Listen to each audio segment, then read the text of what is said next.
This is the Big Believer Podcast, the show designed to help you break free from the life you don't want and move towards the life you do. We're in this together. Let's go.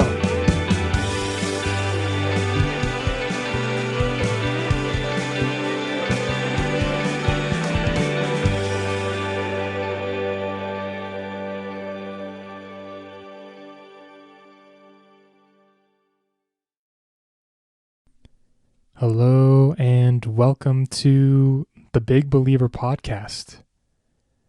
My name is Dustin Stern. I'm a life coach and the founder of Big Believer Coaching. Thank you so much for being here today. On today's episode, I am really thrilled by who our guest is today.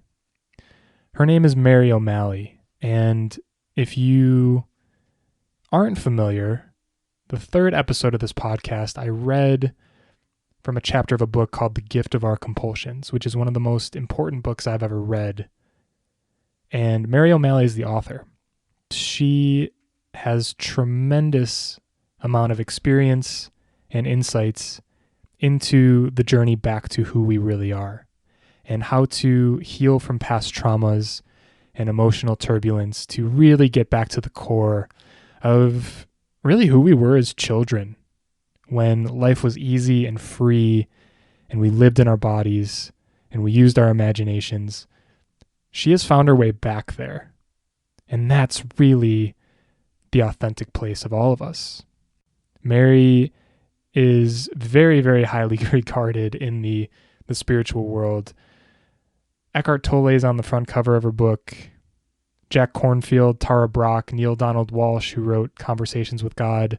You just go to her website and they all just have the most glowing reviews for Mary and her work. So I'm thrilled to have her on the podcast to really help us during these uncertain times navigate fears and worries and uncertainty and go inward and find that comfort, that ease, that support that resides within all of us. So without further ado, let's get right to my conversation with Mary O'Malley. Mary, thank you so much for coming on the Big Believer Podcast. Welcome. I'm so glad to be here, especially in this very interesting time on our planet. Oh, absolutely. Yeah, we will have plenty to discuss around that. But before we begin, I just want to personally say thank you for the work that you have done. It found me during a very, very turbulent time in my life, about 9 months ago now, where I left my old job and my old life and was really in the turbulence of it all. The emotions finally had some room to breathe and come up and say hi, and I didn't know how to really relate to that. And by some power bigger than you or me, your book, The Gift of Our Compulsions, was placed into my hand. And it just really showed me that there was another way to relate to these emotions, which I just was unaware of, and the beauty that resides on the other side of that healing. So freedom. Yes, exactly. So I just wanted to thank you for your guidance during a very critical time in my life. I am honored, Dustin. I am honored. So I thought it would be helpful to just kick off our conversation to get to know you and your story a little bit. And maybe you can walk us through some of the big events that allowed for this awakening of yours, right. that led to the work that you do now. Yeah.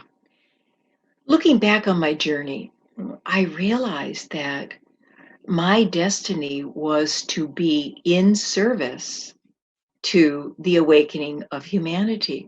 And in that service, I took on the depth of craziness that all human beings live. I call it the bubble of struggle, to the extent that I almost didn't live.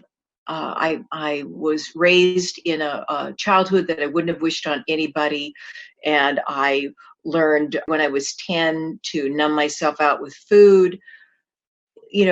When you know that kind of pain, you need to numb it out, because if there's nobody there for you, if there's nobody there listening, if each of us had a fairy godmother and came in our window every night and just sat down on our bed and said, "Oh, tell me what happened today, and what was the most joyous thing and what was the hardest thing," all of this stuff would not have gotten stuck inside of us.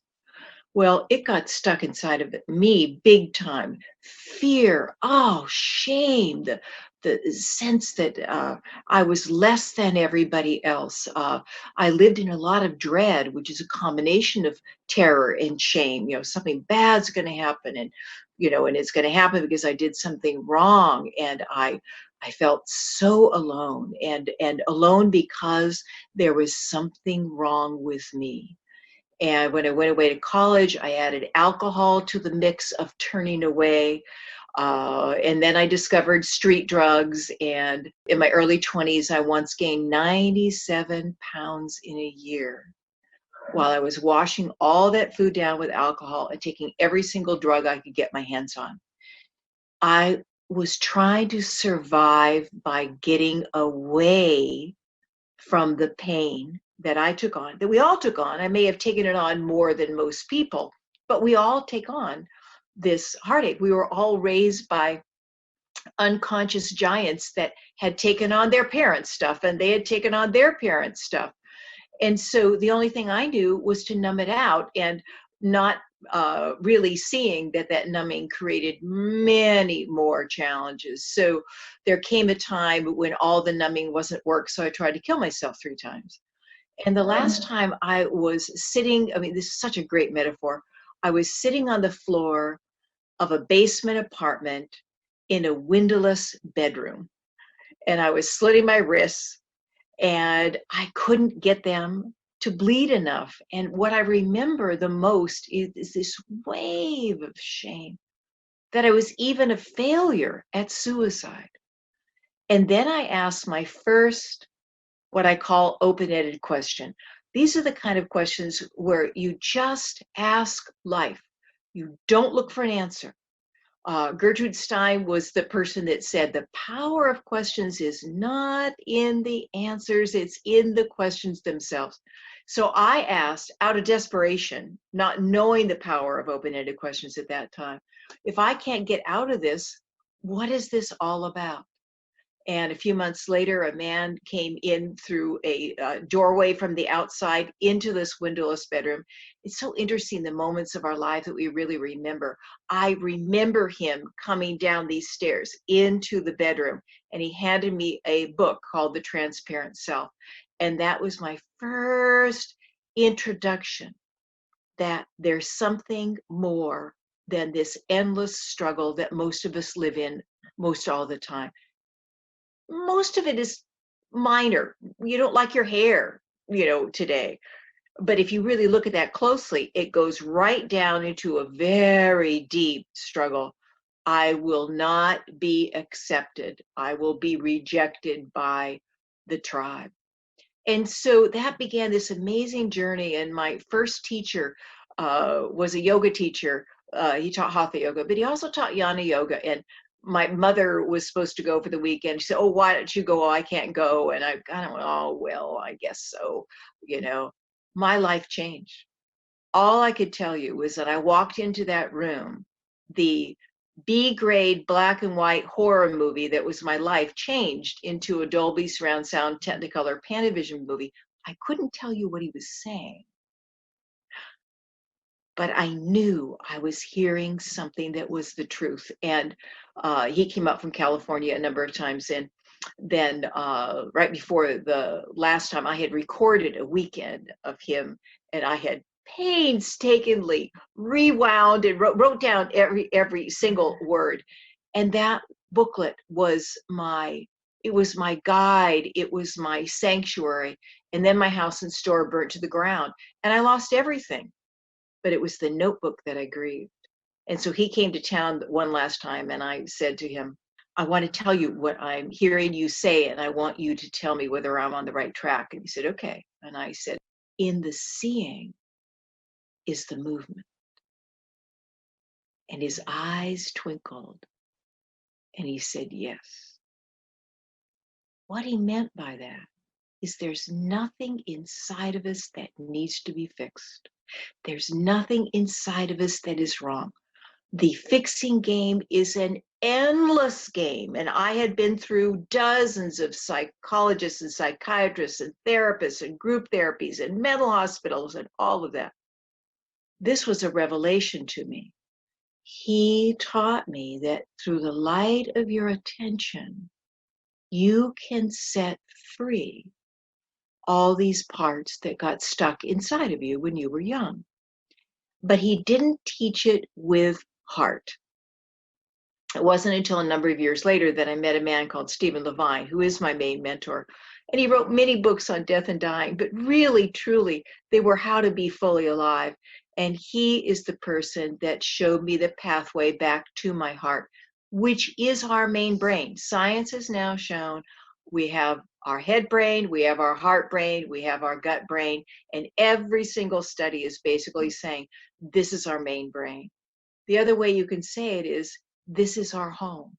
And that's when my work really began, because for those years before I met Stephen, I was trying to do in the seeing is the movement and didn't yet know how to do that with self-judgment. And it would just keep on taking over me and saying you're not doing it good enough or right enough.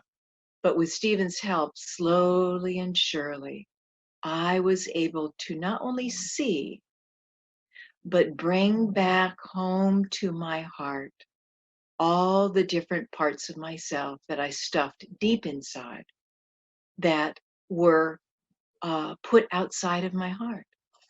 And, you know, with all of our longing, we long for a different relationship or more success in the business world or a newer car or even a healthier body.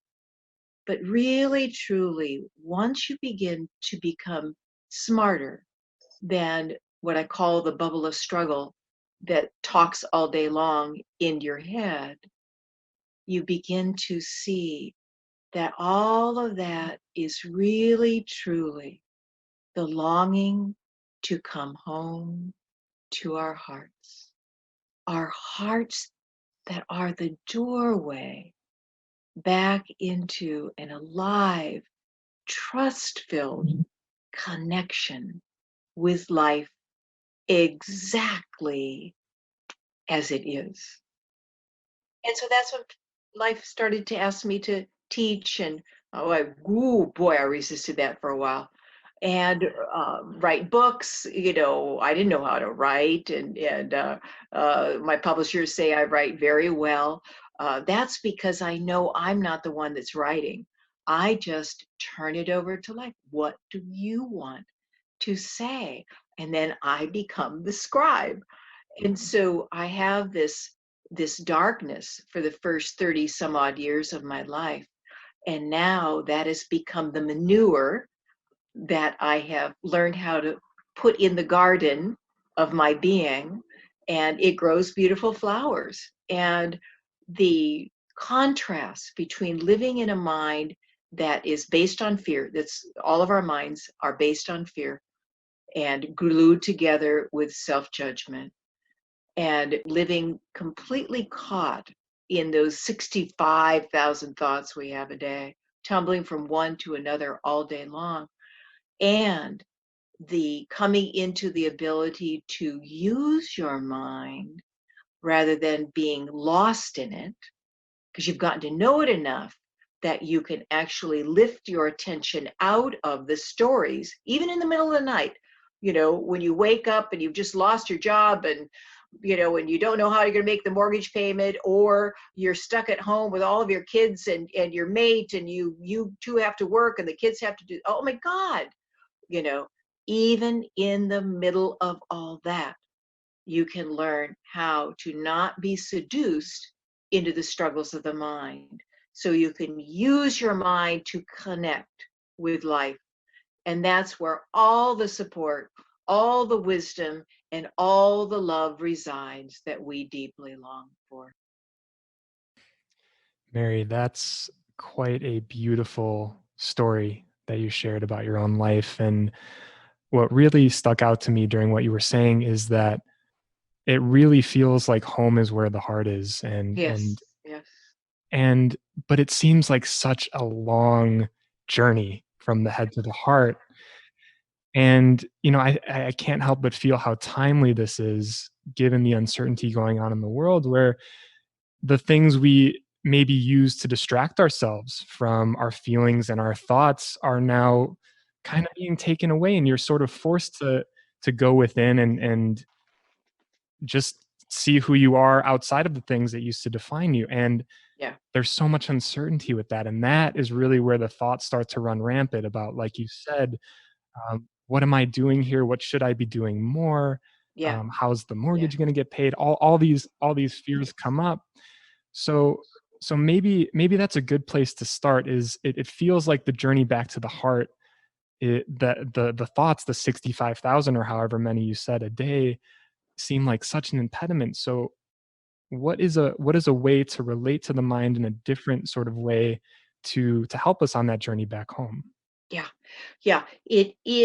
This is so clear to me that this looks like a breakdown time, and in some level it is. How we have interrelated with life is no longer working, and we don't know how long this is going to last. But really, truly, this is a breakthrough time. I'd like to go sit on the moon a lot. I have some comfy chairs up there, and I invite people to come and sit with me. And there is our home, this beautiful jewel of a planet. Now, that planet has evolved just like you. You went through phases in your life. One time you were only 2 feet tall, and one time you couldn't walk. So, just like we go through these phases, so too does the earth. It had an infancy, it was gas and dust, and it had an early childhood and a childhood. And if we look at it in that way, we see it is an unfolding process. And, at one time, life began to show up in the seas, but slowly life began to crawl out of the sea and onto land. And then, multi-cell beings began to show up. And about, well, at least 1 million years ago, it's kind of a debate whether it's 2 million years ago, the frontal lobe began to show up. This was this new thing on this planet. Up until that time, there was nothing on the planet that could step back and really acknowledge what's going on. So to me, this frontal lobe has been created. Human beings are the bearers of this frontal lobe so that we can bear witness to the awesome creativity that it took to allow you and I to speak. At one time, life couldn't speak. Allow you and I to see ourselves, to hear ourselves. All of that is dependent upon this vast creativity that has happened before us. So we are a part. This is our story on this planet. So when you begin to see life from this ongoing, evolving, you begin to realize that most of the time humanity has been around, they have been caught up here. They think their way through their lives. And I like what Alan Watts once said, the wonderful Zen philosopher. He said, no matter how many times you say the word water, it will never be wet. So another quote that will get to the heart of what I'm offering here, Joseph Campbell. And he wrote the Power of Myth, and he put this quote on the first page of the first chapter. I put it on the first page of the first chapter of my first book, Belonging to Life. And he says, people say that what we're searching for is the meaning to life. In other words, thinking about it. He says, I don't think that's what we're searching for at all.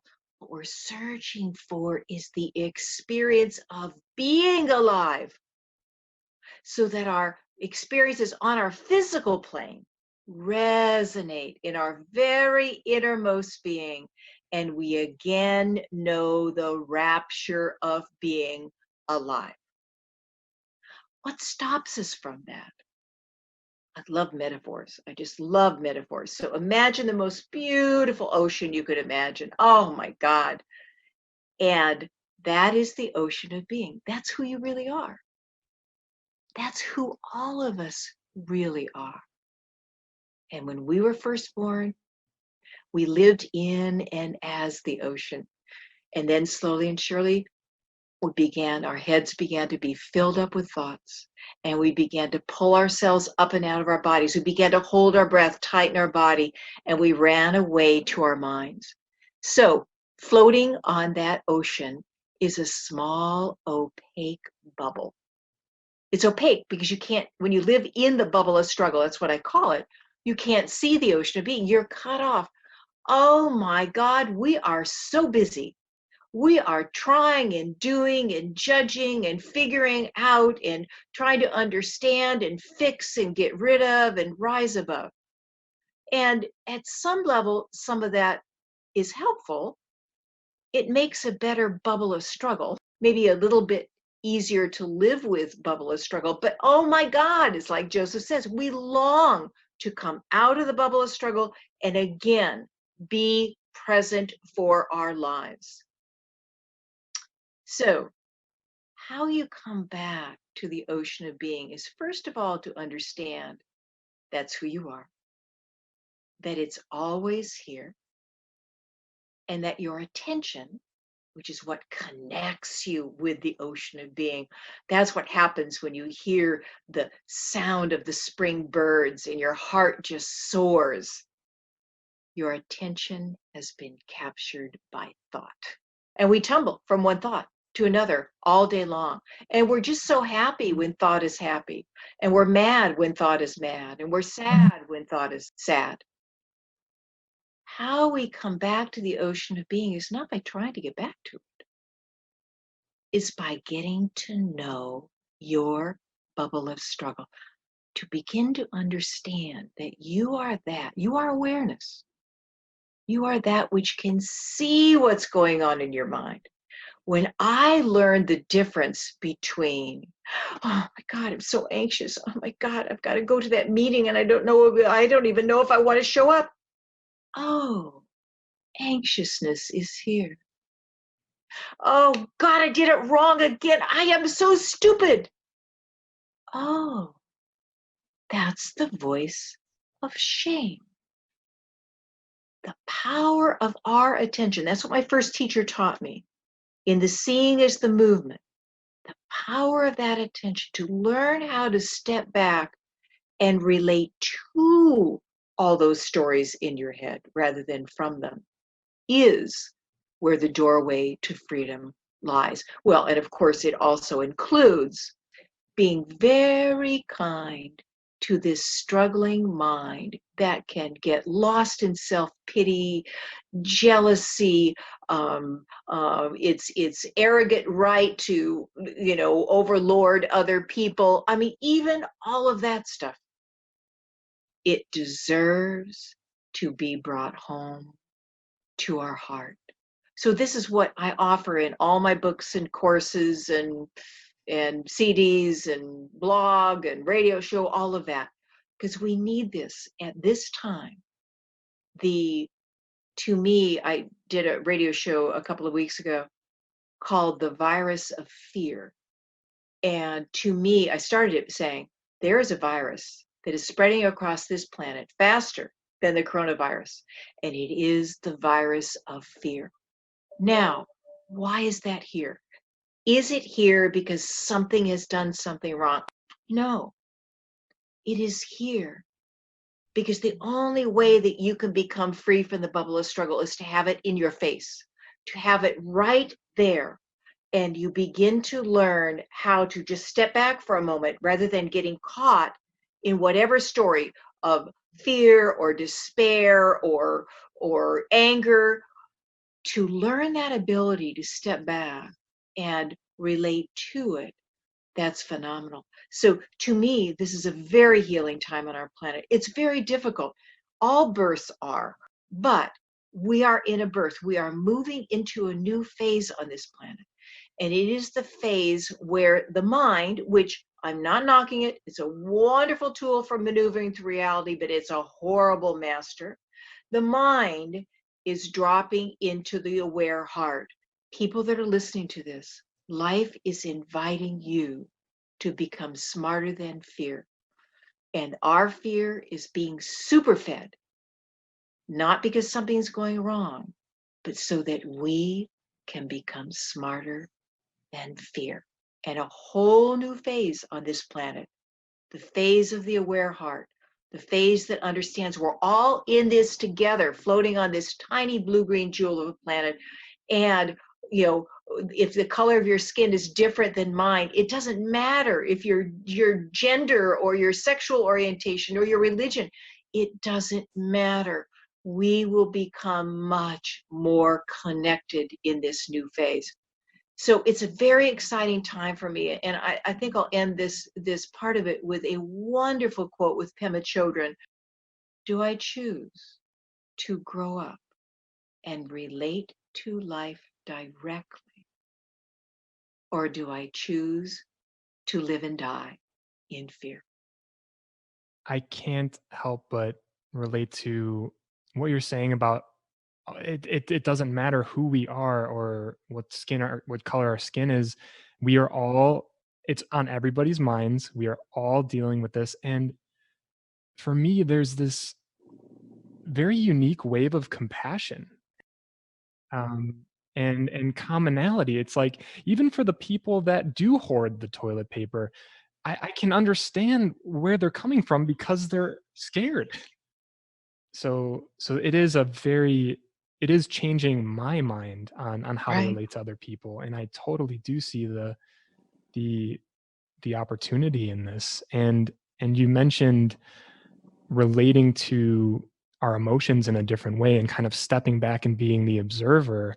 I had an experience like that this morning actually when I was meditating, and I'm starting to meditate longer than I had in the Mhm. past, and with that comes a whole lot of turbulence and frustration and anger, and this isn't doing anything. What am I doing here?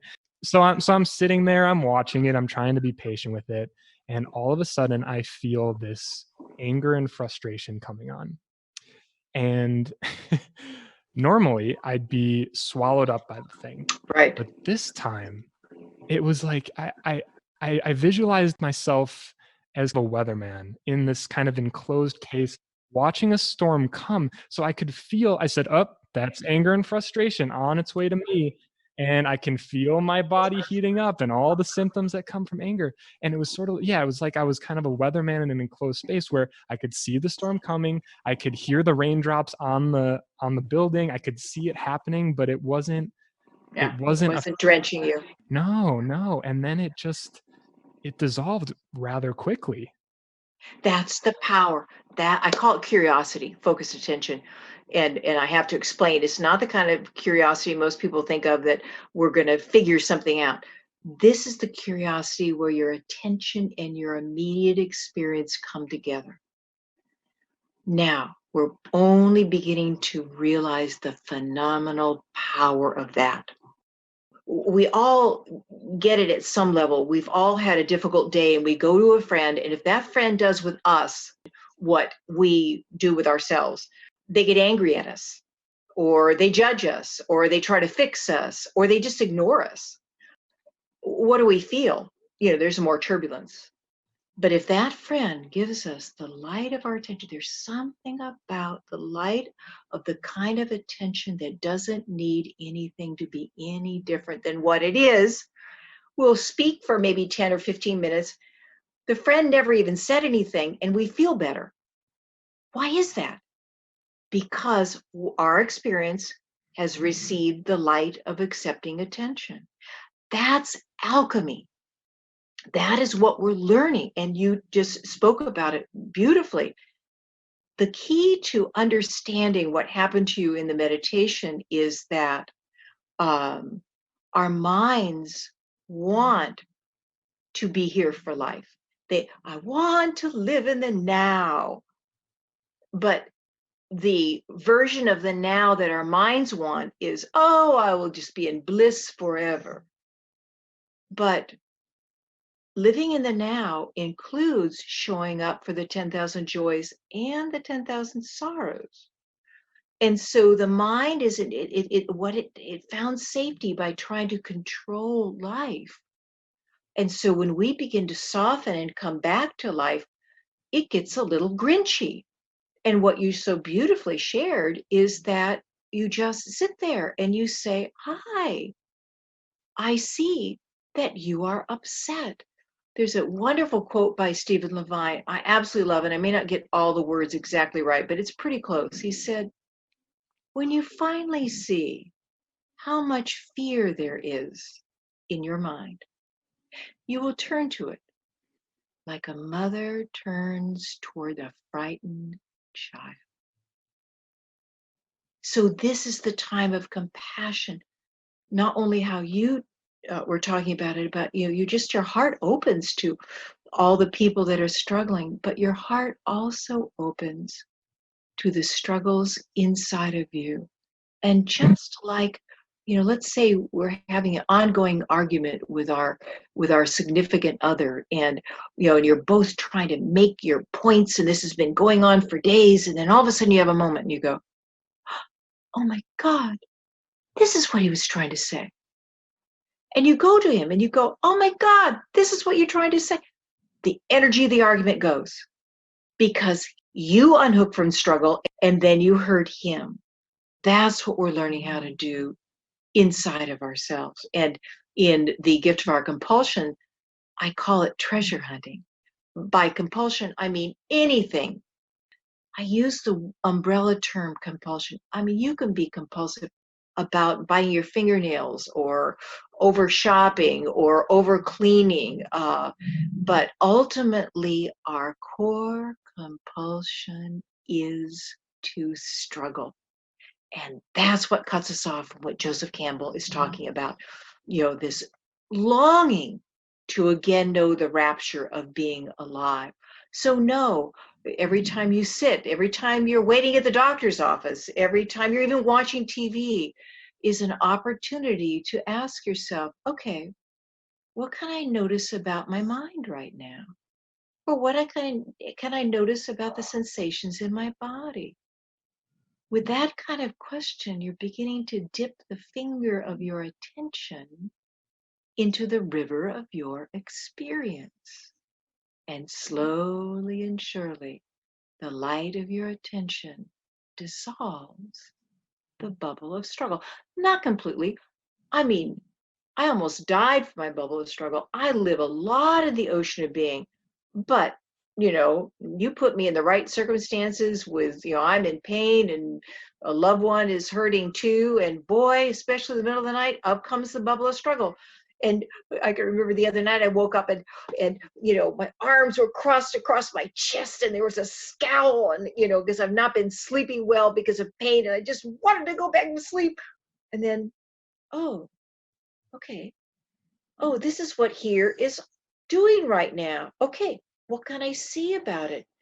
And very quickly, because I've been doing this for a while, then I come back to my heart and I just embrace this poor little struggling mind. It calms down. I fall back to sleep. Well, I want to circle back to what you said about treasure hunting. I'm so glad you brought that up.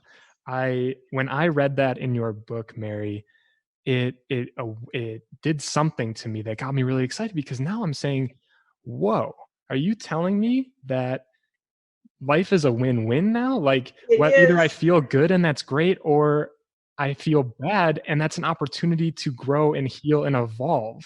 So no Absolutely. matter what is happening, it's actually an opportunity." And so I'd love for you to speak on that a little bit more. And before I forget, I'm hearing my own ego argue with what's going on here and saying, well, it'd be great to be present, be great to be in my body, but how's that going to solve the problem? When the mind says it, keep on remembering that the last time that you were fully here for life, You were just a little guy and you got the living bejesus scared out of you because we're raised by unconscious giants. They may have even loved us.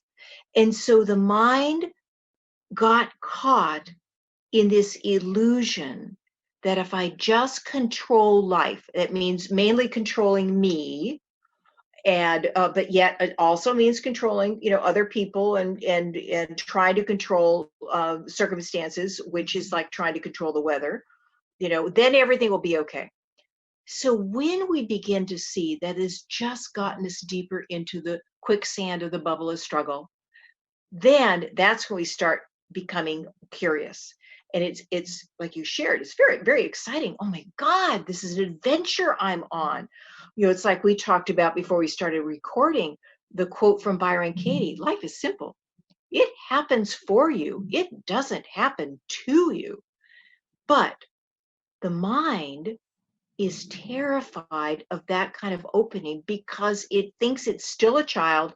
And if it opens again into what Joseph Campbell is talking about, you're going to have the living bejesus scared out of you again. Now, we're not a child. We're not a child. But this mind, the foundations of it were created in the first 6 years of our life. So when we begin to open, it's always got, in those old vaudeville shows that they show the guy coming out with the cane and, taking somebody off the stage. That's what the mind does. Oh, this doesn't make any difference. I am so bored. Well, maybe it works for other people that have a more focused mind than all that stuff. If you can, give that part of you a name. And when it shows up, say hello. Say hello. Because if you look closely, you'll see it's the mind that's just scared of opening to life again. And so I think one of the most powerful pieces of awakening is to get to know the resistant mind.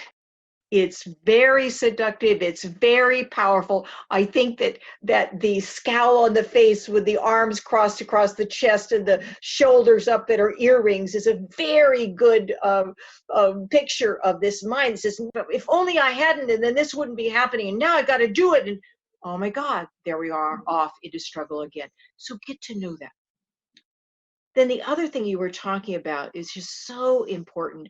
And I think it is really clarified by this simple truth that life gave us shit.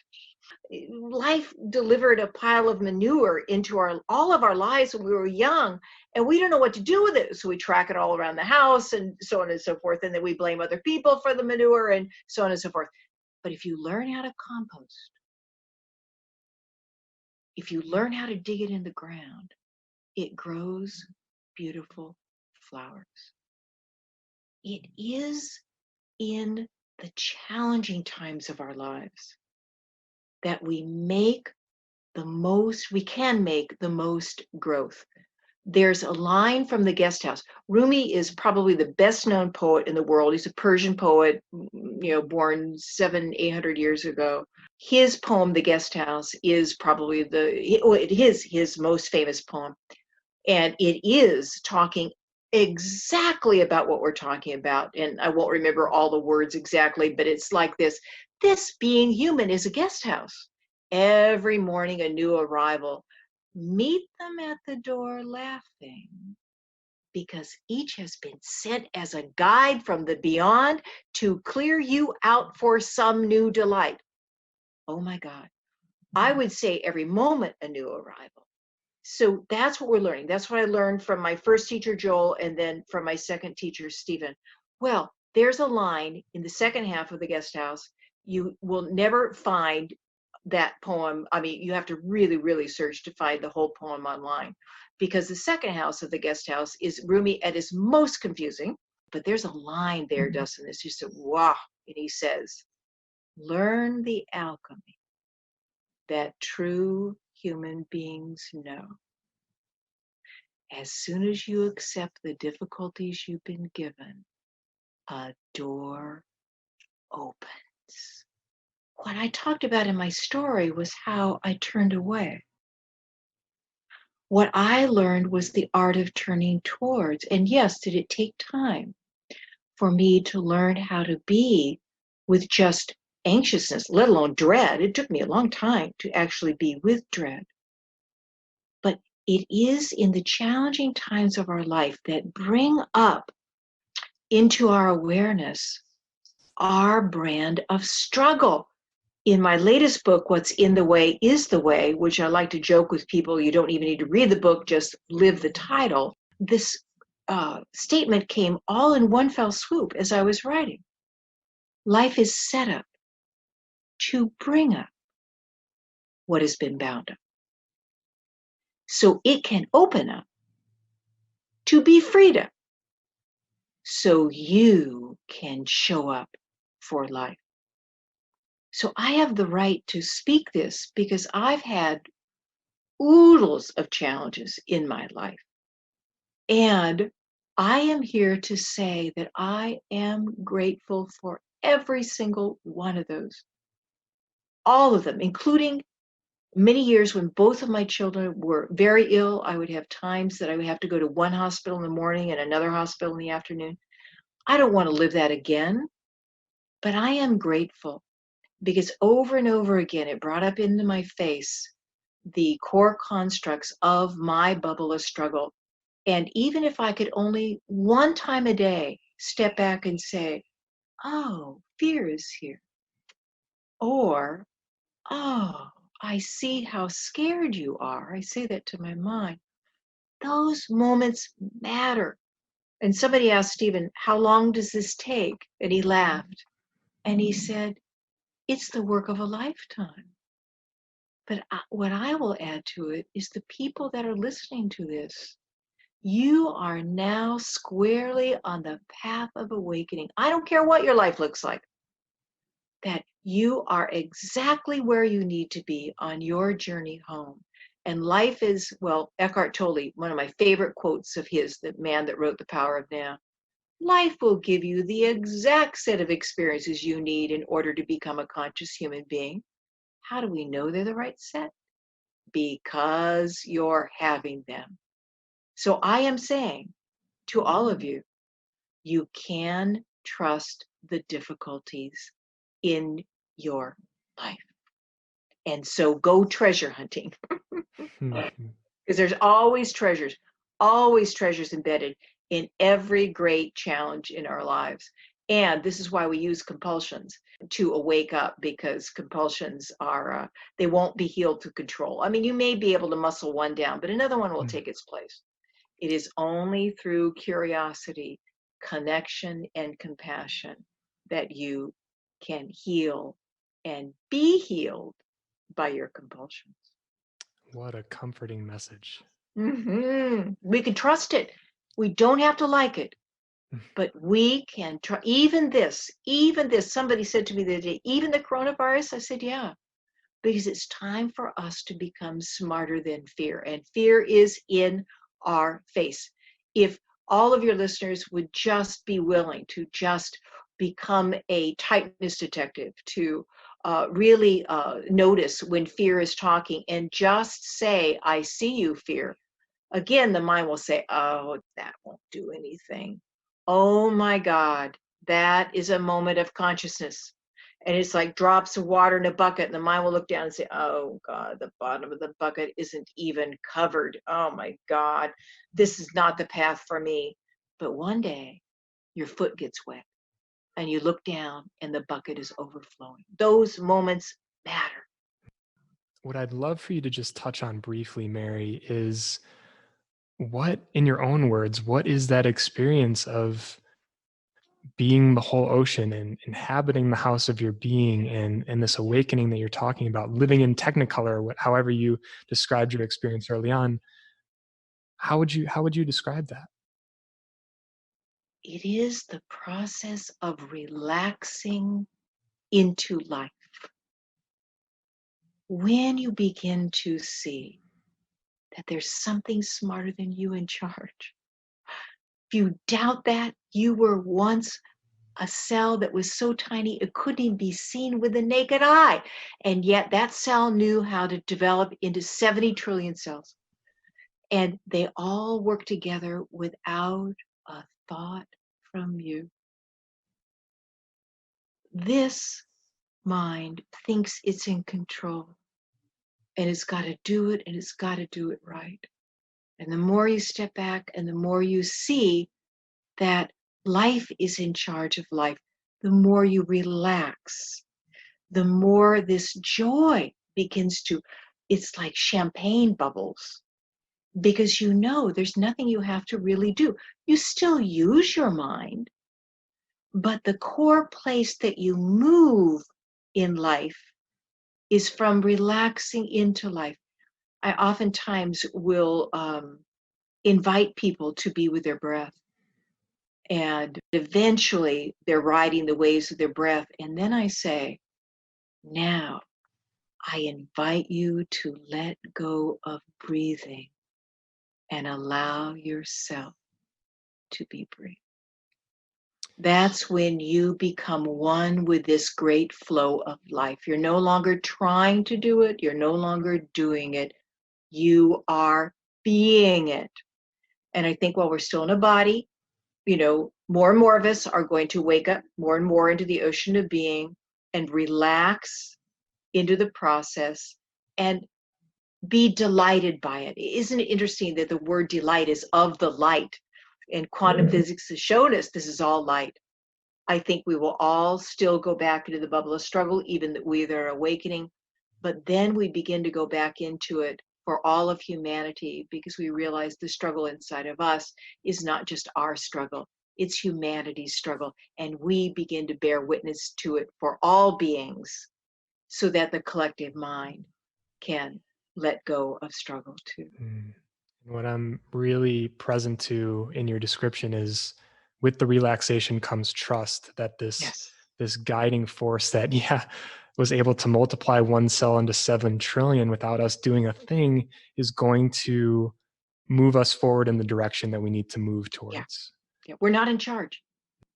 Life is smarter than us. And that's why in The Gift of Our Compulsions, I wrote this story, which I absolutely love, and it's called The House of Your Being. And it's too long to get into it, but our house of being was, totally windows and open and music and laughter when we were very young. And slowly and surely we boxed up and duct tape all these different parts of ourselves and closed the curtains and locked the doors and ended up in the attic of our mind.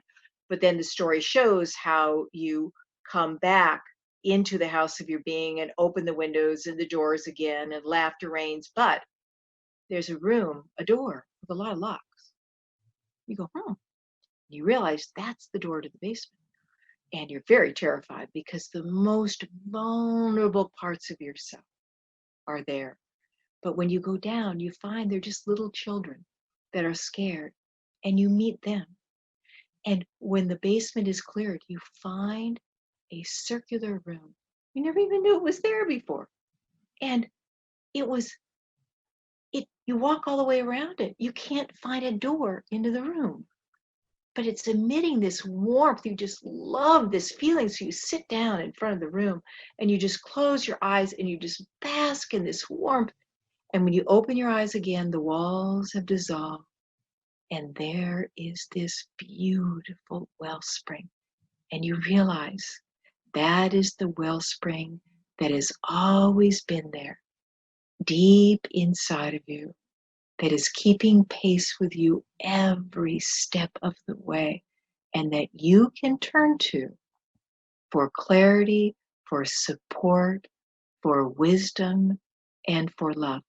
Everybody has it. It's just that the voices of the mind are so loud. But as you begin to bring them into your heart, that noise quiets down and you begin to see you've never been alone, ever. You just thought you were. What a beautiful, beautiful way to wrap up this conversation. Mary, before we finish, where can everybody find you in your work? MaryO'Malley.com. And we've just Deborah and I just decided I'm doing the What's in the Way online course. and I do it a couple of times a year. This is the last time I'll be doing it, starting in April until the next year. And we've decided to just offer it to anybody that wants to come and be a part of it for whatever they can pay. Even if it's $10. I think it's just such an important time that we need to gather together. We need to remember that this is a healing process, and we need to know, truly know, that we are not the voices of fear. I will be sure to include all of that in the show notes for everybody. Mary, this was such a gift to me, and I know it will be to the listeners of this episode. Thank you so much for your generosity and your heart and your brilliance, and giving us a calming voice and hope in these uncertain times. The mind hates the unknown, but there's one thing that is always known: this moment. And when you more and more free your attention from your mind, even if you only can do it for 1 second, you begin to discover true safety. Thank you so much for coming on the show, Mary. Thank you. It's my joy. I hope you enjoyed my conversation with Mary, and I will be sure to put all of her information in the show notes for you in case you want to go deeper on what was discussed today. But thank you so much for listening. It is really an honor and a privilege for me to be able to provide you with content that I have found to be so valuable in my own life. So take care of yourselves, and until next time, be well.